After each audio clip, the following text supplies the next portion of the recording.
Hello everyone, जैसा कि आप लोग अभी जानते हैं कि अभी अक्टूबर का महीना चल रहा है और आने वाले 2-3 महीना के बाद एग्जाम, सारा बोर्ड एग्जाम स्टार्ट है। आई मीन क्लास 10th का बिहार बोर्ड एग्जाम हो या सीबीएसई का हो या आईसीएसई बोर्ड हो या यूपी बोर्ड हो, कोई भी एग्जाम हो तो फरवरी से स्टार्ट हो जाएगा एग्जाम। तो अभी हम लोग एग्जाम को देखते हुए कुछ विशेष करने का सोचे हैं। ठीक है, तो मैंने सोचा है कि ऑनलाइन आप सब क्लास 10th की तैयारी कर लीजिए। कुछ बेसिक क्वेश्चंस जो कि आपके एग्जाम में आ सकता है, किसी भी एग्जाम में आ सकता है, जरूरी है कि बिहार बोर्ड के एग्जाम में आएगा, सीबीएसई के एग्जाम में भी आ सकता है, आईसीएसई के एग्जाम में भी आ सकता है, यूपी बोर्ड, झारखंड बोर्ड, किसी बोर्ड के एग्जाम में आ सकता है। तो उसको लेते हुए मैंने सोचा है कुछ वीडियो बनाया जाए, तो उसी को लेकर मैं आप सबके सामने हूँ। और आज हम लोग पढ़ने वाले हैं क्षेत्रमिति, जो कि बिहार बोर्ड के एग्जाम में आता है। मेंसुरेशन आप बोल सकते हैं इंग्लिश में, सीबीएसई आईसीएसई वालों के लिए। तो हम लोग मेंसुरेशन की शुरुआत करने वाले हैं। अगर मेंसुरेशन की शुरुआत करते हैं तो उसमें सबसे ज़्यादा जो इम्पोर्टेंट चीज़ है वो आता है आपका फॉर्मूला, आई मीन सूत्र। ठीक है, तो बच्चों को फॉर्मूला नहीं याद हो पाता है, तो सबसे पहले शुरुआत तो वहीं से करना होगा। तो इसलिए मैं आज अभी आप सबको फॉर्मूला बताने वाला हूँ और कोशिश करूँगा आप सबको अभी इसी क्लास में फॉर्मूला याद हो जाए। आइए शुरुआत करते हैं। बिहार बोर्ड के स्टूडेंट चैप्टर 13 निकालेंगे और सीबीएसई वाले भी सेम एनसीईआरटी का। ठीक है, तो हम लोग पढ़ने वाले हैं मैथ्स, और मैथ्स में अभी फॉर्मूला जानने वाले हैं मेंसुरेशन का। मेंसुरेशन आई मीन क्षेत्रमिति। ठीक है, तो अगर हम लोग शुरुआत करें मेंसुरेशन का, तो सबसे पहले क्लास 10th में यहाँ पढ़ना है 3D फिगर्स के बारे में। तो हमें जानना होगा 3D फिगर्स क्या होता है, 2D फिगर क्या होता है। 2D फिगर कहने यहाँ पर जैसे कि मैंने लिखा है 2D और यहाँ पर मैं लिख रहा हूँ 3D। ये जो D है ना, D4 होता है डायमेंशन। D4 क्या होता है? डायमेंशन। हिंदी में अगर बोले तो डायमेंशन को क्या बोलते हैं? हिंदी में बोलते हैं डायमेंशन को भुजा। ठीक, यहाँ पे ये जो है ना, ये बोल रहा है कि 2D मतलब कि मैं 2 डायमेंशन होगा। 2 मतलब कि 2 डायमेंशन, और कहने का मतलब क्या चीज है? या तो लंबाई होगा या फिर लंबाई और चौड़ाई 2 होंगे, ऐसा नहीं कि ऊंचाई भी होगा। तो यहाँ पर हमारा आएगा 2D। 3D होगा तो ये बोल रहा है कि मैं 3 डायमेंशन होगा, मतलब कि लंबाई चौड़ाई के साथ साथ ऊंचाई भी आ जाएगा। ये D4 डायमेंशन है, तो यहाँ पर 2 डायमेंशन होगा। कौन कौन सा? L और B, यानी लंबाई और चौड़ाई। यहाँ पर 3 डायमेंशन होंगे। कौन कौन से? L, B एंड H, मतलब लंबाई, चौड़ाई और ऊंचाई। तो हम सबको पढ़ना किसके बारे में? हम सबको इस 3D फिगर्स के बारे में पढ़ना है। तो इस 3D फिगर में हम लोग सबसे पहले बात करेंगे घन के लिए। अब घन क्या चीज होता है? जैसे कि घन, जो घन है, घन को हम लोग बोलते हैं क्यूब। क्या बोलते हैं? क्यूब। तो ये जो घन है ना, घन बनता कैसे है? मैं आप सबके लिए लेकर के घन, आई मीन क्यूब। यहाँ पे क्यूब है, अब ये क्यूब टाइप का स्ट्रक्चर है, पूरी तरह से क्यूब नहीं है, ये क्यूबाइडल है अगर देखा जाए ध्यान से तो, हालांकि क्यूब की तरह दिख रहा है। तो क्यूब में क्या चीज होता है?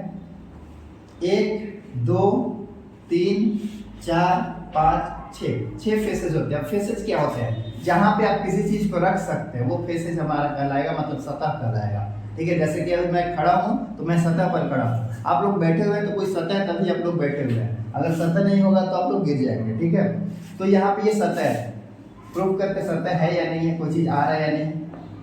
इस पर मार्कर आ सकता है, एक सतह हो गया, पीछे भी आ सकता है। ठीक है, ऐसे 2 सतह हो गया। इसके बाद टॉप बॉटम हो गया, ऊपर नीचे। फिर आएंगे हम लोग क्या चीज? टॉप बॉटम के बाद आएंगे आगे और पीछे, देखते हैं। तो आगे वाले साइड में भी अगर मार्कर रख सकते हैं तो ये भी सतह कहलाएगा। पीछे वाले साइड में वापस से हम लोग रख सकते हैं, ये भी हमारा सतह कहलाएगा। अब लेफ्ट और राइट में भी रख सकते हैं, क्या यहाँ भी रख सकते हैं, तो ये भी सतह है। और ये भी हमारा क्या चीज है? सतह है। तो हमारा सतह कितना हुआ? 6। घन के अंदर सतह कितना होता है? सतह यानी कि फेस, ठीक है, 6। ठीक है, अब आगे आते हैं तो ये साइड इसमें कितना होता है? साइड क्या होता है? जो 2 फेस जहां पर ज्वाइन करता है वो पूरा का पूरा लंबाई रे साइड कहलाएगा। जैसे ये फेस है, ये फेस है, यानी कि सतह है, तो ये पूरा का पूरा हमारा साइड है। लंबा लंबा लाइनिंग है हमारा साइड, ये साइड है, ये साइड है। 1 2, ठीक है, अच्छे से काउंट करना है। 1 2, ऊपर टॉप वाला में 2 है, बॉटम यानी कि नीचे में भी 2 होगा, यहाँ पर होगा 3 और इधर होगा क्या चीज? 4। ठीक, उसके बाद फिर यहाँ पे हम लोग आते हैं 5 6 7 8, कितना हुआ? 8। फिर 9 10 11 12। नहीं समझ में फिर से देखेंगे। 1 2 3 4, लंबाई हमारा 4 हो जाएगा। उसके बाद चौड़ाई पे आएंगे 1 2 3 और ये 4, 4 लंबाई 4 चौड़ाई। फिर ऊंचाई पे आएंगे 1 2 3 4, कितना हो गया 12 हुआ ना। 4 लंबाई 4 चौड़ाई और 4 ऊंचाई। ठीक है, तो यहाँ पर हमारे पास साइड यानी कि भुजा कितना होगा, भुजा हो जाएगा हमारा कितना 12। इसके बाद आता है कोनापन, कि कोना क्या चीज होता है, जहाँ पर तीनों साइड कंबाइन होता है उसको बोलते हैं हम लोग कोना। जहाँ लंबाई चौड़ाई ऊंचाई तीनों मिलेगा उसको क्या बोलेंगे, कोना बोलेंगे। एक कोना आएगा, ये दूसरा कोना आएगा, तीसरा और यहाँ पे चौथा, 4। इधर से 1 2 3 और यहाँ पे आएगा तो कितना होगा 4, यानी कोना हमारा कितना है 8। कोना भी कितना आ जाएगा हमारा, कोना आ जाएगा 8। अब जो घन में होता है सेम वही चीज क्या चीज होता है, घनाभ में भी होता है। यहाँ पर फिगर घन कैसे होगा, फिगर के अकॉर्डिंग भी देख लेंगे, ऐसा नहीं फिगर के अकॉर्डिंग नहीं बनेगा।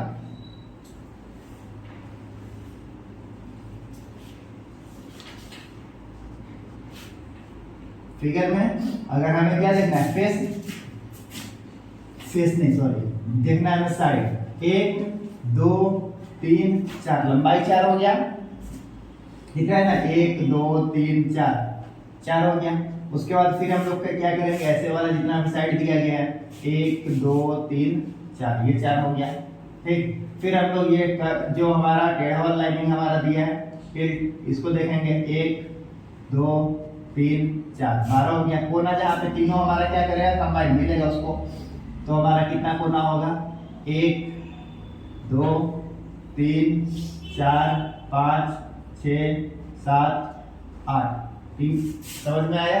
अब आते हैं हम लोग फॉर्मूला पे बात करेंगे। फॉर्मूला में सबसे पहला फॉर्मूला कैसे जाएगा, इसका कुल पृष्ठीय क्षेत्रफल, कुल पृष्ठीय क्षेत्रफल, कुल पृष्ठीय क्षेत्रफल मतलब कि टोटल सरफेस एरिया, टीएसए बोल सकते हैं। क्या बोलेंगे, टीएसए, टोटल सरफेस एरिया। इसका फॉर्मूला होता है 6a²। ये स्क्वायर कहाँ से है ये देखेंगे। जो हमारा घन है ना, ये घन, ये जो घन है ये अलग अलग स्क्वायर से मिल करके बना हुआ है। ठीक है, तो स्क्वायर से मिलेगा तभी घन बनेगा। अगर रेक्टेंगल से मिलेगा तो बन जाएगा क्यूबाइड यानी कि घना। तो स्क्वायर से मिलता है, स्क्वायर का एरिया का फॉर्मूला क्या होता है, स्क्वायर के एरिया का फॉर्मूला होता है a² यानी कि भुजा स्क्वायर। ठीक, इसके अंदर जितना भी फेस होगा यानी कि जितना भी सतह होगा उससे स्क्वायर के एरिया मल्टीप्लाई हो जाएगा। फेस हमारा कितना है 6, तो ये हो जाएगा इसका 6a²। ठीक है, अगर कोई पूछ दे स्क्वायर कैसा फिगर है, तो स्क्वायर जो है ना वो 2D फिगर है, क्योंकि स्क्वायर के अंदर लंबाई चौड़ाई होता है और कुछ नहीं होता। आगे हमारा है ये कुल पृष्ठीय क्षेत्रफल का फॉर्मूला 6a²। a² क्यों आया, क्योंकि आया ये स्क्वायर से मिलकर बना है क्यूब, इसलिए हमारा स्क्वायर का फॉर्मूला होगा a²। स्क्वायर इसके अंदर कितना इन्वॉल्व है, पूरा मतलब कितना मिलकर बना रहा है क्यूब, तो बात बोलेंगे हम लोग 6, तो इसलिए 6a²। अब आएंगे हम लोग पार्श्व पृष्ठीय क्षेत्रफल, पार्श्व पृष्ठीय क्षेत्रफल, it means lateral surface area. Lateral surface area अगर बोले तो इसका फॉर्मूला होगा 4a²। लेटरल सरफेस एरिया में ऊपर और नीचे वाला जो स्क्वायर है उसको हम लोग ना के बराबर बांधते हैं, तो हमारा आ जाएगा 4a²। फिर आगे क्या चीज आएगा, फिर आगे आएगा आयतन। आयतन का फॉर्मूला हो जाएगा, आयतन का फॉर्मूला होगा a³। अब आयतन का फॉर्मूला a³ क्यों होगा इसको थोड़ा समझते हैं। आयतन क्या होता है, जिस एरिया में कोई लिक्विड या गैस आ सकता है उसे आयतन बोलेंगे। ठीक है, अगर ये जो मेरा हाथ है, ये जो बुक है ना, बुक पे अगर हम किसी से पूछे कितना गैस इसके अंदर इकट्ठा हो सकता है, तो कोई भी बोलेगा इसके अंदर गैस इकट्ठा ही नहीं हो सकता, आएगा फिर जा सकता है क्योंकि इधर स्पेस खाली है ना, जगह है। अगर पूछे कितना वाटर इसके अंदर पानी आ सकता है, तो पानी भी इसके अंदर नहीं आ सकता, इकट्ठा नहीं रह सकता है, क्योंकि इधर क्या चीज है, खाली है। अगर वही हम इसके अंदर लंबाई है चौड़ाई है 2D फिगर है तो नहीं आ सकता। अगर ये 3D फिगर हो जाए यानी कि ऊंचाई भी अगर आ जाए, चारों साइड से अगर ऊंचाई आ जाए, तो यहाँ पर पानी या फिर गैस इकट्ठा हो सकता है। समझ में आया? अगर हाइट आ जाएगा तो वॉल्यूम इसका हमें पता चल जाएगा वॉल्यूम कितना होगा। तो वही हाइट लंबाई और चौड़ाई यानी कि लेंथ ब्रेथ और हाइट अगर तीनों चीज रहेगा तो हम क्या निकाल सकते हैं, वॉल्यूम निकाल सकते हैं। जैसे ये डब्बा मेरे पास है, ये बॉक्स, इसके अंदर वॉल्यूम आ जाएगा, मार्कर आराम से इसके अंदर आ जाएगा। कुछ पानी रखना चाहेंगे तो पानी आ जाएगा, कोई भी चीज लिक्विड या गैस आ जाएगा इसके अंदर। क्यों? क्योंकि इसके अंदर हाइट है, लेंथ और ब्रेथ है, तीनों चीज है। तो तीन चीज से मिलकर हमारा आयतन निकल सकता है, लेंथ ब्रेथ और हाइट। इसका जो लेंथ है इस क्यूब यानी कि घन का, वो लेंथ भी क्या चीज है हमारा a, ब्रेथ यानी कि चौड़ाई भी क्या है a, ऊंचाई भी क्या चीज है a, तीनों a है। तो a में 3 बार जब मल्टीप्लाई होगा तो बचपन में तुम लोग पढ़े होगे a क्यूब हो जाएगा। हो गया? वहां से निकल के आयतन का फॉर्मूला आ गया। आयतन के बाद कुछ और निकाल सकते हैं क्या? तो हम क्या निकाल सकते हैं, विकर्ण, इसका हम लोग निकाल सकते हैं। विकर्ण का इंग्लिश होता है, आयतन का वाले इंग्लिश क्या होता है ना, आयतन का इंग्लिश होता है वॉल्यूम, वॉल्यूम ऑफ क्यूब हो गया ये। और विकर्ण मतलब हो जाएगा डायगोनल, डायगोनल ऑफ क्यूब का फॉर्मूला होगा √3a। इतना फॉर्मूला क्लियर हो गया? ठीक है, इसको तुम सब नोट कर लो जल्दी। आगे हमारा फिगर है घनाभ यानी कि क्यूबॉइड।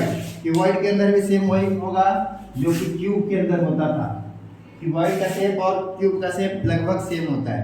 जैसे कि ये मेरे पास है क्यूबॉइड, ठीक है, इसका यहाँ पर ये साइज बड़ा है इसलिए क्यूबॉइड है, देखने में सेम लग रहा है लेकिन इधर का साइज क्या है, बड़ा है। तो यहाँ भी क्या होगा, स्पेस कितना होगा, एक ऊपर होगा तो एक क्या होगा, नीचे होगा। नीचे ऐसे तो नहीं रख सकते, अगर पलटेगा तो रख सकते हैं, ठीक। दो इधर हो गया, 3 4, फिर लेफ्ट राइट में होगा 5 और इधर 6, ठीक। इसका साइड भी सेम वही होगा, 1 2 3 और इधर क्या होगा 4, फिर इधर से 5 6 7 8 इधर, और ये फिर ये वाला हाइट वाला। समझ में आया? तो 4 इसके अंदर 4 लेंथ होगा, 4 ब्रेथ होगा, 4 हाइट होगा, तो भुजा वाला हो जाएगा 12 और कोना हो जाएगा हमारा 8। आगे आते हैं, बात करते हैं क्यूबॉइड का फिगर। ये फिगर बना कैसे, तो ये रेक्टेंगल से बनता है, ठीक है। कैसे बनेगा, रेक्टेंगल यानी आयत से बनेगा।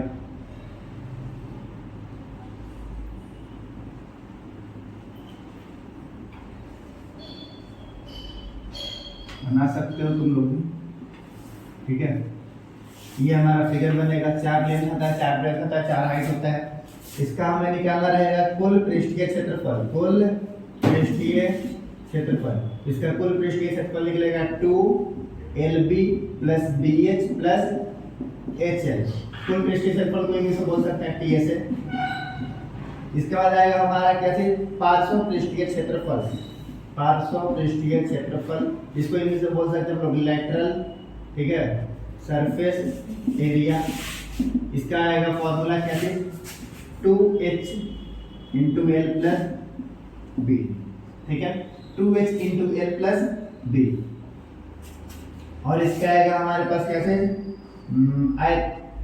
आयतन, हाँ आयतन यानी कि आयतन मतलब वॉल्यूम, ठीक है। वॉल्यूम का फॉर्मूला क्या आएगा, वॉल्यूम का फॉर्मूला निकलेगा LVS। बनाया ना, 3 चीज मिलेगा तभी वॉल्यूम हमारा बनेगा, लेंथ ब्रेथ और हाइट। उसमें A था तो A क्यूब हो जा रहा था, यहाँ LVS है तो L क्यूब मत लिख देना।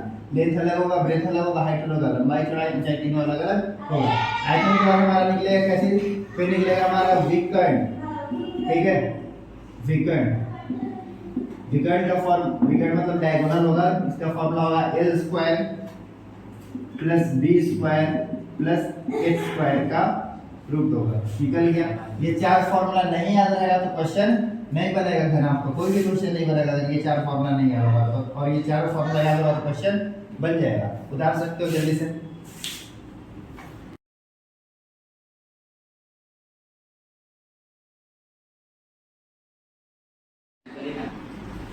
तो यहाँ पर हम लोग देख सकते हैं सिलेंडर है, सिलेंडर होता कैसा है, सिलेंडर का शेप ऐसा होता है इस मार्कर की तरह। आप सबके घर में सिलेंडर होगा ना, किचन में सेम वही सिलेंडर है। और अगर सिलेंडर भी ना या तो मम्मी जिससे मारती है बेलन, वो बेलन आप सबके पास होगा, तो ये बेलन। अब बेलन का भी होता है वक्र पृष्ठीय क्षेत्रफल, जैसे उसमें होता था 500 पृष्ठीय क्षेत्रफल, इसमें होता है वक्र पृष्ठीय क्षेत्रफल। वक्र क्यों, क्योंकि ये जो हमारा सिलेंडर है ना, सिलेंडर के जो ये आधार है, मतलब कि जो बेस है ये, या फिर टॉप पोजीशन, इसका जो ऊपर वाला पार्ट है फिर नीचे वाला पार्ट, ये एक गोलक का भाग, ये एक सर्कल का भाग सर्कल की तरह होता है। और सर्कल में क्या चीज होता है सर?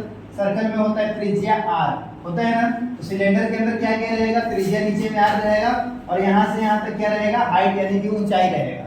अब सिलेंडर का क्या निकालना है? किसी भी तरह से कभी भी ऐसा शेप दे, ऐसा मतलब उड़ा हुआ घुमा हुआ दे, या फिर ऐसे दे, या फिर ऐसे दे, तो ये सब स्ट्रक्चर को हम लोग बोलते हैं कर्व। कर्व यानी कि हिंदी में बोलते हैं वक्र, ठीक है। क्या बोलते हैं? वक्र। कभी भी ऐसा घुमा हुआ रहेगा ना तो वक्र। जैसे अगर कहीं मोड़ है आप सबके आसपास तो उसको बोलेंगे वक्र। रोड कैसा है तो बोलेंगे वक्र सड़क है, यानी कर्व है, घुमा हुआ है, ठीक। तो हमारा वक्र पृष्ठीय क्षेत्रफल सिलेंडर यानी कि बेलन का क्या होता है फॉर्मूला? 2 पाई r h। r त्रिज्या है, h ऊंचाई है, पाई का वैल्यू आप सबको पता है 22/7 यानी कि 22/7 या 3.14। इसके बाद फिर क्या चीज है? 2 साथ में रहेगा। यहाँ पर सर स्क्वायर क्यों नहीं हुआ? लास्ट वाला में तो स्क्वायर हो रहा था, यहाँ क्यों नहीं हो रहा है? r यानी कि हमारा रेडियस है और ये h है, ये भी मीटर यानी कि मीटर स्क्वायर निकल गया हमारा। इसके बाद है वो आएगा क्या चीज? कुल पृष्ठीय क्षेत्रफल या फिर संपूर्ण पृष्ठीय क्षेत्रफल। कुल पृष्ठीय क्षेत्रफल या संपूर्ण पृष्ठीय क्षेत्रफल को इंग्लिश में बोलेगा टोटल सरफेस एरिया या फिर टीएसए बोल सकते हैं। इसका फॉर्मूला क्या होगा? सेम यही यहाँ तक लिख देना है 2 पाई r हो गया और r प्लस h क्यूब। क्यों यहाँ पर दो बार r आ रहा है? कुल है ना, ऊपर और नीचे दोनों तरफ का, तो हमारा r 2 हो जाएगा। फिर इसके बाद क्या आएगा? फिर आएगा आयतन। आयतन में मैंने बताया था क्या चीज? आयतन में, आयतन का मतलब क्या होता है? इसके अंदर कितना अमाउंट ऑफ वाट गैस या फिर लिक्विड आ सकता है। और जब भी आएगा तो हाइट के साथ आएगा, प्लस में आयतन में क्या चीज होगा? आयतन का जो यूनिट होता है ना, यानी कि वॉल्यूम का यूनिट होता है मीटर क्यूब। तो यहाँ मीटर क्यूब करने के लिए r स्क्वायर हो जाएगा, मीटर का स्क्वायर और मीटर क्यूब। तो हमारा क्या होगा? इसका फॉर्मूला पाई r स्क्वायर h। आयतन यानी कि इंग्लिश में बोलेंगे इसको वॉल्यूम, ठीक है। फिर अब हम लोग अगला फिगर पे बात करेंगे। अगला फिगर जो है, अगला फिगर है आप सबका अगर बर्थडे होगा, एक छोटे बच्चे का जो बर्थडे होता है उसमें वो पहना हुआ था सर पे क्या चीज? कैप या जोकर वाला टोपी। तो ये है हमारा शंकु। शंकु यानी कि कोन। ये जो कोन है यानी कि शंकु है, इसके अंदर 3 चीज आएगा। क्या क्या आएगा? पहला तो रेडियस होगा, क्योंकि ये इसका भी आधार क्या चीज है? मतलब इसका जो आधार है वो भी क्या होगा? सर्कल की तरह। तो हमारा क्या चीज हो जाएगा? ये रेडियस। उसके बाद इसका कुछ ऊंचाई होगा, यहाँ से लेकर के यहाँ तक, इसको हम लोग बोलेंगे क्या चीज? हाइट यानी कि ऊंचाई। और ये हमारा कहलाएगा स्लैंट हाइट यानी कि एल। हिंदी में इसको बोलेंगे पीरियड ऊंचाई, ठीक। 3 चीज होगा। टेढ़ा वाला जो ऊंचाई कहलाएगा पीरियड ऊंचाई, जो बिल्कुल स्ट्रेट रहेगा सीधा वो हाइट h, और इधर वाला क्या कहलाएगा? रेडियस। इसका भी वक्र पृष्ठीय क्षेत्रफल निकालेंगे हम लोग कैसे? पाई r l। क्योंकि ये जो है h अभी नहीं आएगा, h बीच में, यहाँ तक का हम लोग जब निकालेंगे तो l ये इस पार्ट का नाम, इधर भी हमारा l ही रहेगा। तो पाई r l कुल पृष्ठीय क्षेत्रफल या संपूर्ण पृष्ठीय क्षेत्रफल, इसको हम लोग इंग्लिश में बोलेंगे टोटल सरफेस एरिया। इसका फॉर्मूला क्या होगा? सिंपल सा चीज, जैसे यहाँ पे लास्ट वाला के साथ r ऐड हो रहा था, यहाँ भी लास्ट वाला के साथ r ऐड हो जाएगा। तो l प्लस r और पाई r का पाई r मैच कर रहा है ना। 2 पाई r का 2 पाई r का r प्लस है, पाई r का पाई r है और l प्लस r या r प्लस है। फिर हम लोग निकालेंगे आयतन। आयतन यानी कि वॉल्यूम। वॉल्यूम का फॉर्मूला 1/3 पाई r स्क्वायर h। इसमें क्या था? पाई r स्क्वायर h। इसमें क्या हो रहा है? 1/3 पाई r स्क्वायर h। अब आगे आते हैं गोला। गोला क्या चीज होता है? तो जैसे कि ये है ना, ये बॉल, ये बॉल क्या चीज है? गोला की तरह। बॉल के पीछे मारकर जा सकता है क्या? नहीं जा सकता है। वहां पे एक कड़ा होगा ना,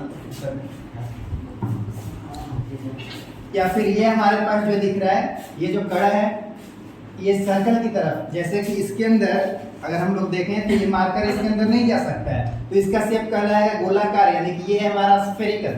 लेकिन ये जो हमारे पास है इसके अंदर मार्कर जा सकता है, ये भी गोल है वो भी गोल है, ये हमारा कहलाएगा वृत्त यानी कि सर्कल। समझ में आ गया? तो वही गोला का जब हम लोग निकालेंगे पृष्ठीय क्षेत्रफल, इसका पृष्ठीय क्षेत्रफल संपूर्ण पृष्ठीय क्षेत्रफल या फिर वक्र सेम होता है, तो इसको हम लोग बोलेंगे क्या है? क्षेत्रफल। इसका क्षेत्रफल क्या कहलाएगा? इसका क्षेत्रफल होता है 4 पाई r स्क्वायर, क्योंकि इसके अंदर सिर्फ r होता है ना, इसके अंदर h तो होगा नहीं, हाइट वगैरह कुछ होगा नहीं, तो 4 पाई r स्क्वायर। चारों तरफ से ये गोल होगा। ये क्या होगा, चारों तरफ से ये गोल ही होगा, ठीक है। कहीं से ये ऐसा नहीं है कि इसके अंदर लेटरल, इसके अंदर स्लैंट हाइट मतलब कि एल या एच कुछ नहीं है, सिर्फ और सिर्फ रेडियस है हर तरफ से। तो ये होगा 4 पाई आर स्क्वायर इसका क्षेत्रफल यानी कि एरिया। इसके बाद आएगा इसका आयतन क्या होता है, बहुत ही सिंपल है, याद करना, गोला वाला 4 पाई आर क्यूब हो जाएगा और नीचे में बाई 3 हो जाएगा। ये हो गया गोला का। इसके बाद आएगा अर्ध गोला। अर्ध मतलब क्या चीज, बोल तो रहे हैं, अर्ध गोला। अर्ध यानी कि क्या था, जो गोला का है ना वही क्या हो जाएगा, अर्धगोला का हो जाएगा, बस आधा उसको कर देना है। सेम गोला वाला ही लिख देना है, लेकिन बस क्या करना है, आधा करना है। अर्धगोला क्या होता है, ये घर में जैसे कि कटोरी होता है ना, वो कटोरी, ये हो गया अर्धगोला, ठीक। अर्धगोला के अंदर क्या होगा, यहाँ से यहाँ तक इसमें भी क्या होगा, रेडियस होगा, ठीक है, या फिर यहाँ से यहाँ तक भी क्या होगा, रेडियस होगा। तो अर्धगोला का जब हम लोग निकालेंगे क्षेत्रफल इसका वक्र पृष्ठ के क्षेत्रफल होगा। जब वक्र पृष्ठ के क्षेत्रफल इसका निकालेंगे यानी कि सी से जब हम लोग निकालेंगे तो सी से इसका निकलेगा हाफ 2 पाई आर स्क्वायर। क्यों, क्योंकि इसका 4 पाई आर स्क्वायर था, तो इसका 2, इसका 4 था तो इसका आधा हो जाएगा 4 का आधा हो जाएगा 2। इसका आयतन कैसे है, 4/3, तो यहाँ पर इसका आयतन क्या निकलेगा, 2/3 पाई आर क्यूब। इसके अंदर क्यूब था, इसके अंदर क्यूब था। अब यहाँ पर एक और गोला में, अर्धगोला में एक एक्स्ट्रा निकलता है हम लोग का संपूर्ण पृष्ठीय क्षेत्रफल यानी कि TSA। ये TSA का निकलेगा 3 पाई आर स्क्वायर। संपूर्ण जब बोलेगा तो आधार को भी मान लेना है। तो क्लियर हो गया यहाँ तक, समझ में आया। फॉर्मूला अच्छे से याद करना, याद हो जाएगा तो कल से हम लोग पढ़ेंगे आगे, जा सकते हो।